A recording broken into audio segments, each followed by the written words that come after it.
Bienvenidos a otro emocionante episodio de podcast a través de Guías Médicas. Quien le habla, su amiga Narki Martínez y junto a mí el doctor Johan Serrano, quien es médico internista en la provincia de Chiriquí. Un gusto tenerlo con nosotros, doctor. Muchas gracias, Narki. Aquí estamos. Excelente. Una gran pregunta. ¿Qué diferencia hay entre un médico interno y un médico internista? Muchas gracias por la pregunta, porque usualmente los pacientes confunden el término de médico interno y médico internista. Médico interno es un médico que se ha graduado de la universidad y que, de acuerdo a la ley, tiene que hacer 2 años de internado. O sea que es un médico que para obtener su idoneidad profesional tiene que practicar estos 2 años, uno usualmente en los hospitales y otro tanto en hospitales como en atención pública a nivel de centros de salud. Y el internista, por su parte, el médico internista es un especialista, es una de las 5 ramas de la medicina que se encarga principalmente de aquellas patologías que no son quirúrgicas y del adulto. Nosotros atendemos pacientes arriba de 14 años que tengan algún tipo de patología metabólica, como por ejemplo la diabetes, la hipertensión o problemas de distintos órganos y sistemas. O sea, tradicionalmente, el médico internista es un médico que atiende integralmente al paciente. O sea, como se dice popularmente, vemos de todo, pero del adulto. Y pues nos dedicamos también a estudiar distintas patologías, a tratar de buscar el diagnóstico final de un paciente. Es como decir que somos los sabuesos de la medicina. O sea, que le dan las buenas o las malas noticias al paciente. Sí, lamentablemente a veces las malas, ¿no? ¿Ya cuántos años tenemos haciendo el ejercicio o en el ejercicio de esta labor, doctor? Sí, como médico internista tengo 13 años. 13 años, pero también ejercí como médico general un año y medio antes de hacer la especialidad. O sea que ya contamos con una gran experiencia a través pues, de la práctica diaria y clínica, además de que ha ocupado importantes cargos en la región a nivel directivo, a nivel institucional. Así que pues para nosotros es un gusto tenerlo por acá. Así que, doctor, vamos a darle de lleno a este podcast para saber entonces la diferencia entre su consulta a la consulta de los diferentes especialistas. ¿Qué tipo de pacientes atiende usualmente? Usualmente vemos patologías metabólicas. El diabetes ocupa prácticamente, diría yo, como un 40-50% de la consulta. Y asociado a estos problemas como hiperlipidemia, o sea, control del colesterol, control de la presión, enfermedades reumatológicas, artritis reumatoide, por ejemplo, problemas pulmonares, asma, EPOC, secuelas de enfermedad cerebrovascular, secuelas de enfermedades neurodegenerativas como el Parkinson, demencia. Excelente. Varios tipos de patologías. Excelente. A veces nos confundimos un poco cuando nos dan los resultados del laboratorio y pensamos que de repente tenemos alterados algunas cosas porque aparecen como unos asteriscos o unas flechitas hacia abajo o hacia arriba. A veces nos confundimos. Entonces, sería bueno que en otra oportunidad nos enseñen a leer un poquito esos exámenes como para no asustarnos tanto, porque a mí me ha pasado. Claro, sí, a veces le digo a los pacientes que son los asteriscos que matan gente porque se están muriendo del susto. A veces no es nada. Exactamente. Sí. Por eso es importante asistir a la consulta. Doctor, vamos a hablar ahora de algo que es poco comentado, pero que inclusive yo a veces he tenido la sensación de mover mucho las piernas, bien sea acostada, sentada cuando estoy trabajando, pero es una sensación que se produce, yo no sé, de manera no consciente y por eso se llama síndrome de piernas inquietas. Exacto. ¿Nos puede hablar un poco de ese síndrome, doctor? Sí, en inglés es el Restless Leg Syndrome, o como bien dijiste, el síndrome de piernas inquietas. Es un síndrome del cual la persona tiene esa sensación incómoda en las extremidades. Nosotros le llamamos a eso parestesia o sensación de hormigueo, que lo impulsan a mover las piernas inconscientemente y de forma continua. Es un síndrome que está asociado a otros problemas, por ejemplo, al déficit de hierro, es una de las patologías en las cuales se encuentra con mayor frecuencia. Qué interesante. Y también lo podemos ver en pacientes que tienen enfermedad renal. O sea, cuando hay algún tipo de enfermedad renal ya avanzada, el problema puede aparecer. O sea que es alarmante cuando ya uno comienza a sentir este tipo de factor no consciente, porque indica que está pasando algo definitivamente, ¿no? Sí. ¿Hay alguna manera de diagnosticarlo? Sí, primero hay que hacer un diagnóstico diferencial porque se puede confundir con otros problemas. Por ejemplo, las polineuropatías, que son las inflamaciones de los nervios, producen también síntomas anormales en las extremidades. Por ejemplo, sensación de ardor o quemazón en la planta de los pies. Okay. Y estas polineuropatías las vemos también asociadas a enfermedades como la diabetes, por ejemplo, o al déficit de ciertas vitaminas.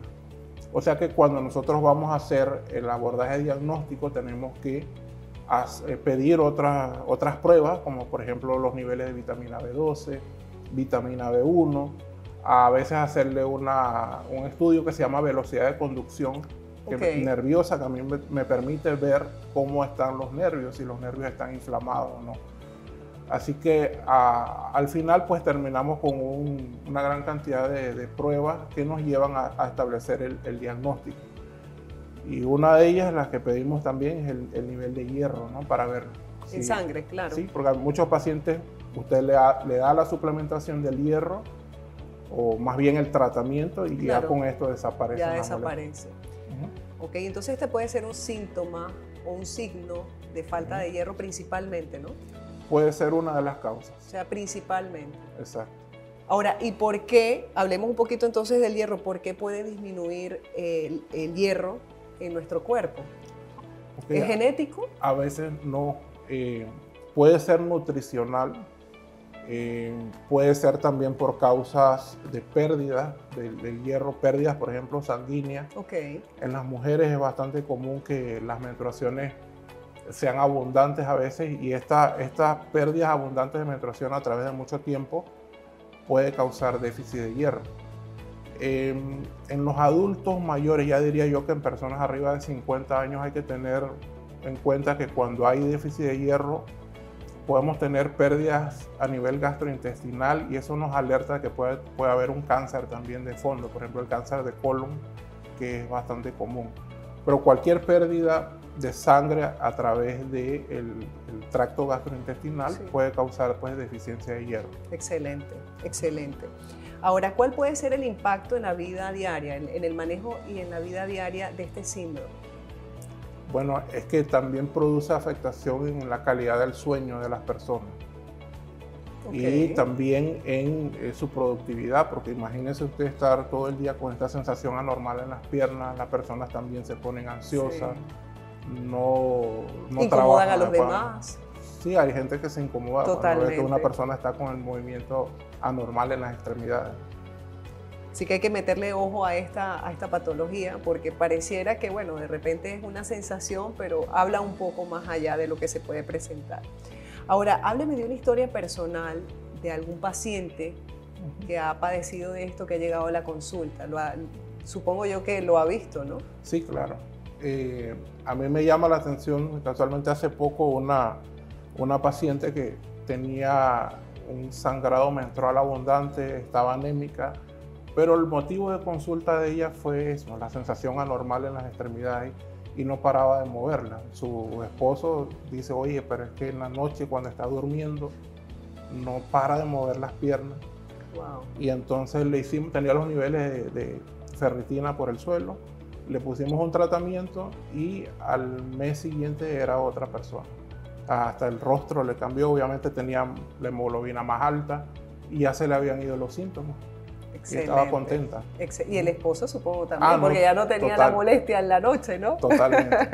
Así que, doctor, denos un consejo final con respecto a este tema que hemos abordado del síndrome de piernas inquietas. ¿Qué nos pudiese dar como consejo? Muy bien, yo creo que parte del consejo es que se hagan sus controles de salud. Si tienen algún síntoma anormal, acudan para hacerse por lo menos sus exámenes generales. Si ya usted es adulto, todos los años debe hacerse sus pruebas, su hemograma, su glucemia, y consultarle al médico si necesita algún estudio adicional, por ejemplo, los niveles de hierro, Claro. o esencialmente eso, y obviamente también llevar una dieta saludable, porque actualmente estamos con el tema de que las personas se ponen a hacer dietas sin tener un asesoramiento adecuado.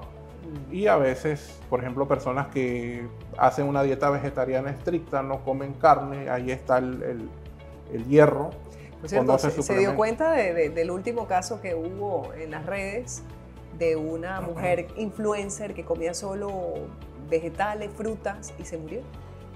Sí, es que yo lo he visto. O sea, hay gente que se pone a hacer dietas veganas, que no estoy en contra de eso. No, yo tampoco, para es nada. saludable, pero hay que estar monitorizando los niveles de hierro, vitamina B12, porque usted puede caer en un déficit severo de hierro o un déficit severo de vitamina B12. De hecho, vitamina B12 es otro tema que podemos hablar en otro momento. Por supuesto. Que también, imagínate, puede producir demencia. El déficit de vitamina B12 puede producir problemas para movilizarse, para ataxia, problemas en la movilización de las extremidades, y también se pueden morir.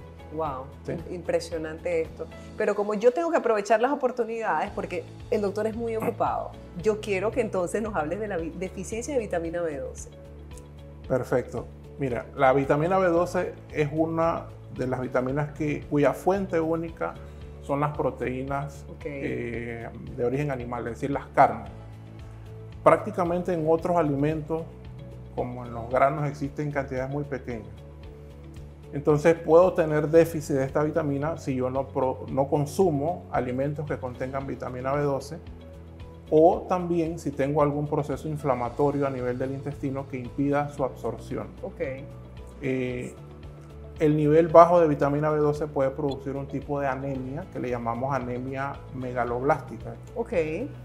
Pero también puede producir una desmielinización a nivel de la médula espinal, a nivel de la columna. Dentro de la columna, la columna pierde, los nervios pierden la envoltura de ellos, la vaina de mielina, y entonces las personas van a tener problemas para movilizar las extremidades, pueden tener también sensaciones de adormecimiento en las extremidades, y pues esto también afecta la memoria, entre otras cosas. Esos son como síntomas, ¿no? Y señales de déficit. Ahora, ¿cuáles son las causas y los factores de riesgo?